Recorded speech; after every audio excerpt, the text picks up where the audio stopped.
Hi అందరికీ ఒక్కసారి మిర్చి బజ్జీ ఇట్లా చేయండి అద్దిరిపోతే అంతే. కావాల్సిన ఇంగ్రీడియంట్స్ శనగపిండి, బియ్యం పిండి, చిటికెడంత పసుపు, తగినంత ఉప్పు, ఓమ. మంచి గడిగిన మిర్చిలను ఇట్లా మధ్యలో కట్ చేసి లోపడున్న గింజలన్నీ తీయండి. మీకు కావాల్సినంత శనగపిండి,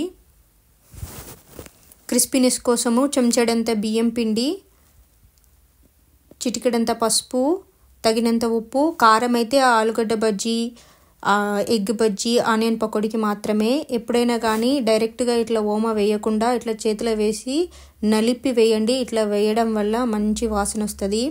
ఇట్లా వేసినవన్నీ కలిసేటట్టు పొడిపిండిని కలపండి. కలిపిన తర్వాత సోడా వేసిన తర్వాత సోడా కలిసేటట్టు కలపండి. కొద్దిగా నీళ్ళు పోసుకుంటా మంచిగా పిండిని కలపాలి.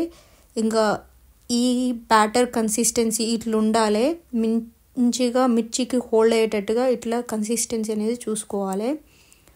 తర్వాత ఇట్లా పిండి కలపంగానే అట్లా బజ్జీలు వేయొద్దు. మినిమం 1/2 అవర్ నానబెట్టాలి. అప్పుడే మిర్చీలు పర్ఫెక్ట్గా వస్తాయి. ఇట్లా మూత పెట్టి పక్క పెట్టింది. చూసిలా ముచ్చటంతా పిండిని కలుపుట్లనే ఉంటుంది. మంచి పర్ఫెక్ట్ కన్సిస్టెన్సీలో కలపడం వల్ల మిర్చి బండీల కాడ దొరికే మిర్చీల కన్నా పర్ఫెక్ట్గా రుచిగా ఉంటాయి మనం చేసుకునేటి. కాకపోతే ఓపిక్గా పిండిని కలుపుట్లనే ఉంటుంది. ఇట్లా వేసుకొని ఒక్కొక్కటి 2 పక్కల మంచిగా వేయించుకొని ఇట్లా చూసినరా పర్ఫెక్ట్గా వచ్చినాయి.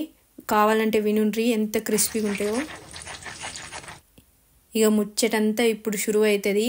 మిర్చి బజ్జీలో స్టఫింగు కీర దోసకాయ, సన్నగా కట్ చేసుకున్న కీర దోసకాయ, ఆనియను, నిమ్మరసము, ఉప్పు చిటికెడంతా అండ్ చిటికెడంతా చాట్ మసాలా అవన్నీ వేసి మంచి కలిపిన వాటిని ఇట్లా మిర్చి బజ్జీలో మంచిగా కూర్చుకొని ఒక్కసారి ఇట్లా మిర్చి బజ్జీని ట్రై చేయండి.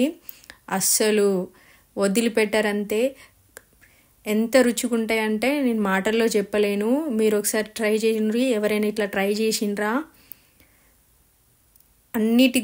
మిర్చి బజ్జీలు 2-3 రకాలుగా వేసుకోవచ్చు. అన్నిటికంటే ఇట్లా చేసుకునేవి చాలా రుచి ఉంటాయి.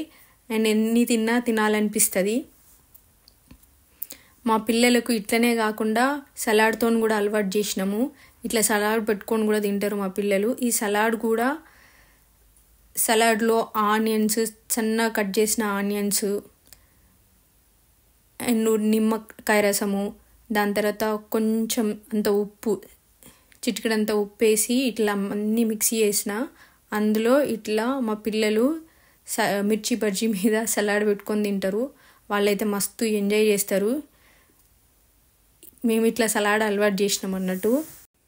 ఆలు బజ్జీలకైతే పిండి మిర్చి బజ్జీల కన్నా కొంచెం పలసగా ఉండాలి. అండ్ ఈ బజ్జీల కోసం చేసుకున్న ఆలు స్లైసెస్ని ఉప్పు నీటిలో వేసి ఒక 1/2 అవర్ నానబెట్టాలి. ఇట్లా నానబెట్టడం వల్ల ఉప్పు పీల్చుకొని ఆలు చప్పగా ఉండకుండా రుచిగుంటాయి. లైక్, షేర్, సబ్స్క్రైబ్, కామెంట్ చేసుడు మర్చిపోకుండ్రి.